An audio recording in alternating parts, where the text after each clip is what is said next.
স্বাগতম জানাচ্ছি সর্বশেষ আপডেট বাংলা সংবাদে। শুরুতেই সংবাদ শিরোনাম। শুরুতেই জানিয়ে দেব, আওয়ামী লীগ ছাড়া কোনো নির্বাচন হচ্ছে না বাংলাদেশে। ভারতের পররাষ্ট্রমন্ত্রী এস জয়শঙ্কর বাংলাদেশে এসে ডক্টর ইউনূসকে সরাসরি হুঁশিয়ারি দিয়ে গেলেন, আওয়ামী লীগকে না আনলেই নির্বাচন বন্ধ। বিস্তারিত থাকছে প্রতিবেদনে। এদিকে যমুনায় যাচ্ছেন এনসিপি নেতারা, বিস্তারিত থাকছে প্রতিবেদনে। আরও জানিয়ে দেব, সিঙ্গাইরে চোর সন্দেহে দুইজনকে পিটিয়ে হত্যা, বিস্তারিত থাকছে প্রতিবেদনে। এদিকে বিএনপিকে বিশেষ সুবিধা দিতে ইসি ছলচাতুরির আশ্রয় নিচ্ছে বৈষম্য বিরোধী ছাত্র আন্দোলন, বিস্তারিত থাকছে প্রতিবেদনে। আরও জানিয়ে দেব, সাকসু নির্বাচন 4 সপ্তাহের জন্য স্থগিত, বিস্তারিত থাকছে প্রতিবেদনে। এবং সর্বশেষ জানিয়ে দেব, শীঘ্রই কিস্তা মহাপরিকল্পনা বাস্তবায়ন হবে চীনা রাষ্ট্রদূত, বিস্তারিত থাকছে প্রতিবেদনে। এতক্ষণ শুনছিলেন সংবাদ শিরোনাম, এবারে বিস্তারিত। কোনো নির্বাচন হচ্ছে না বাংলাদেশে। ভারতের পররাষ্ট্রমন্ত্রী এ জয়শঙ্কর বাংলাদেশে এসে ডক্টর ইউনূসকে সরাসরি হুঁশিয়ারি দিয়ে গেলেন, আওয়ামী লীগকে না আনলে নির্বাচন বন্ধ সারা দেশেই। এবার বাংলাদেশের রাজনীতিতে চোখ পড়েছে জাতিসংঘের। সাম্প্রতিক সময়ে রাজনৈতিক দল ও আইনের পরিবর্তনের বিষয়ে উদ্বিগ্ন জাতিসংঘ। যে কোনো রাজনৈতিক দল নিষিদ্ধ করার আলোচনায় উদ্যোগ প্রকাশ করেছেন জাতিসংঘের মানবাধিকার বিষয়ক হাইকমিশনার ভোকার তুর্ক।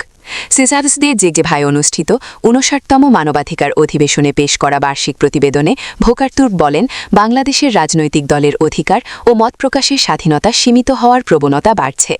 আমরা উদ্বিগ্ন, বিশেষ করে যখন রাজনৈতিক দল নিষিদ্ধ করার কথা সামনে আসে কিংবা আইনের কাঠামো পাল্টানোর আভাস মেলে। জাতিসংঘের মতে এ ধরনের পদক্ষেপ শুধু মানবাধিকার লঙ্ঘন নয়, বরং এটি রাষ্ট্রের গণতান্ত্রিক ভবিষ্যতের জন্য হুমকিস্বরূপ। তাদের বক্তব্য, রাজনৈতিক বৈচিত্র্য ও অংশগ্রহণ ছাড়া কোনো গণতান্ত্রিক রাষ্ট্র টিকতে পারে না। এই বার্তাটি এমন সময়ে এসেছে যখন দেশের নির্বাচন পূর্ববর্তী রাজনীতিতে ব্যাপক চাপ ও উত্তেজনা বিরাজ করছে। আর সেই প্রেক্ষাপটে জাতিসংঘের এই মন্তব্যকে বিশ্লেষকরা বলছেন, এটি কেবল বার্তা নয়, বরং রাজনৈতিক সিদ্ধান্তের আগাম প্রতিক্রিয়া। এদিকে দীর্ঘ 17 মাস পর হাসিনার আওয়ামী লীগের প্রথম সাংবাদিক বৈঠক ভারতে ইউনূসকে বার্তা। বাংলাদেশের নির্বাচন নিয়েও পারলে আওয়ামী লীগের একটি সিটেই আগামী ত্রয়োদশ জাতীয় সংসদ নির্বাচন পিছিয়ে দিল জাতিসংঘ। যুক্তরাষ্ট্রের প্রেসিডেন্ট ডোনাল্ড ট্রাম্পের সবুজ সংকেতে আওয়ামী লীগের ব্যাপক শোডাউন। আগামী 12 ফেব্রুয়ারি নির্বাচন পিছিয়ে যাচ্ছে। সময় চেয়ে নিল আওয়ামী লীগ। নির্বাচনী সমীকরণে বড় পরিবর্তন এলো।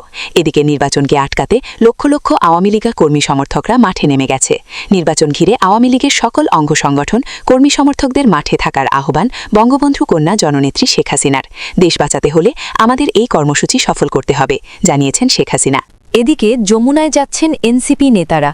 জামায়াতে ইসলামীর পর এবার জাতীয় নাগরিক পার্টি এনসিপির নেতাদের সাক্ষাৎ দিচ্ছেন অন্তর্বর্তী সরকারের প্রধান উপদেষ্টা অধ্যাপক মোহাম্মদ ইউনূস। এনসিপির নির্বাচন পরিচালনা কমিটির মিডিয়া সেক্রেটারি ইয়াসির আরাফাত এক সংবাদ বিজ্ঞপ্তিতে জানিয়েছেন, সোমবার বিকাল 5টায় রাষ্ট্রীয় অতিথি ভবন যমুনায় এই সাক্ষাৎ হবে। সাক্ষাৎকালে নির্বাচন কমিশনের পক্ষপাতমূলক আচরণ এবং বর্তমান নির্বাচন পরিস্থিতি নিয়ে আলোচনা হবে। প্রতিনিধি দল সাক্ষাৎ শেষে যমুনার বাইরে সাংবাদিকদের ব্রিফ করবেন।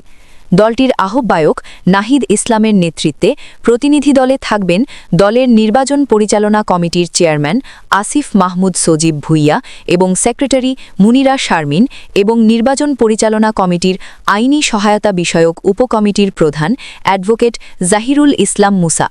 বিএনপির চেয়ারম্যান তারেক রহমান গত 16 জানুয়ারি স্ত্রী কন্যাকে সঙ্গে নিয়ে প্রধান উপদেষ্টা অধ্যাপক মোহাম্মদ ইউনূসের সঙ্গে সৌজন্য সাক্ষাৎ করেন। আরও জানিয়ে দেব, সিঙ্গাইরে চোর সন্দেহে দুইজনকে পিটিয়ে হত্যা। রোববার 18 জানুয়ারি দিবাগত রাতে উপজেলার জয়মন্টপ ইউনিয়নের ইমাননগর গ্রামে এই ঘটনা ঘটেছে। আজ সোমবার 19 জানুয়ারি সকালে ঢাকায় সোহরাওয়ার্দী মেডিকেল কলেজ হাসপাতালে চিকিৎসাধীন অবস্থায় তাদের মৃত্যু হয়। তারা হলেন উপজেলার দশানী গ্রামের তোতা মিয়ার ছেলে মজনু মিয়া 35 ও ছয়ানী গ্রামের বান্দু মিয়ার ছেলে দিন ইসলাম 30। সিঙ্গাইর থানার পুলিশ এবং স্থানীয় সূত্রে জানা গেছে, গতকাল রোববার রাত 2টোর দিকে ইমাননগর গ্রামে শাকিল হোসেনের বাড়ির লোকজন তাদের বাড়ির সামনে মজনু ও দিন ইসলামকে দেখে চিৎকার করে। এ সময় ওই বাড়ির ও গ্রামবাসী জড়ো হয়ে তাদের আটক করেন। এরপর ওই দুই যুবককে গুরুচোর সন্দেহে গণপিটুনি দেয় সবাই। এতে তারা গুরুতর আহত হন। খবর পেয়ে রাত 2:30টার দিকে পুলিশ ঘটনাস্থান থেকে তাদের উদ্ধার করে উপজেলা স্বাস্থ্য কমপ্লেক্সে নিয়ে যায়। সেখানে প্রাথমিক চিকিৎসা শেষে উন্নত চিকিৎসার জন্য কর্তব্যরত চিকিৎসক তাদের ঢাকায় জাতীয় অর্থোপেডিক হাসপাতাল ও পুনর্বাসন প্রতিষ্ঠানে পঙ্গু হাসপাতালে ভর্তির পরামর্শ দেন। পরে তাদেরকে ঢাকায় সোহরাওয়ার্দী মেডিকেল কলেজ হাসপাতালে ভর্তি করা হয়। সেখানে চিকিৎসাধীন অবস্থায় আজ সোমবার সকাল 6টার দিকে তারা দুইজন মারা যান।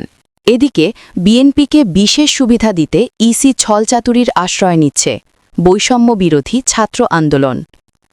আসন্ন ত্রয়োদশ জাতীয় সংসদ নির্বাচনে বিএনপিকে বিশেষ সুবিধা দেওয়ার জন্য নির্বাচন কমিশন বিভিন্ন সময় বিভিন্ন ধরনের ছলচাতুরির কৌশলের আশ্রয় নিচ্ছে বলে অভিযোগ করেছে বৈষম্য বিরোধী ছাত্র আন্দোলন। আজ সোমবার দুপুরে ঢাকা বিশ্ববিদ্যালয়ের মধুর ক্যান্টিনে দ্বৈত নাগরিকত্বধারী ও ঋণ খেলাপিদের মনোনয়ন বৈধ ঘোষণার প্রতিবাদে আয়োজিত এক সংবাদ সম্মেলনে এসব কথা বলেন সংগঠনটির মুখ্য সমন্বয়কারী হাসিব আল ইসলাম। হাসিব আল ইসলাম বলেন, যাদের দ্বৈত নাগরিকত্ব এবং ঋণ খেলাপির বিরুদ্ধে সুস্পষ্ট অভিযোগ রয়েছে তাদের মনোনয়ন বাতিল করতে হবে। তারা যদি ভবিষ্যতে এমপি বা মন্ত্রী হয় তাহলে তা জাতীয় নিরাপত্তার জন্য চরম ঝুঁকি তৈরি করবে, কারণ সংবিধান, প্রতিরক্ষা ও পররাষ্ট্র সংক্রান্ত গুরুত্বপূর্ণ ও গোপন নথিপত্র সরকারের হাতে থাকে। যারা বাংলাদেশের নাগরিকই নন বা যাদের রাষ্ট্রের প্রতি পূর্ণ আনুগত্য নেই তারা এসব তথ্য অন্য রাষ্ট্রের কাছে হস্তান্তর করবেন না, এর নিশ্চয়তা কোথায়? হাসিব আরও বলেন, বিএনপি কিংবা জামায়াতের ঋণ খেলাপি প্রার্থীদের ভবিষ্যতের ঋণ পরিশোধের শর্তে মনোনয়ন বৈধ ঘোষণা করা হচ্ছে। প্রশ্ন হল, তারা সেই ঋণ কোথা থেকে পরিশোধ করবে? দেশের সম্পদ লুট করে কি সেই ঋণ শোধ করা হবে?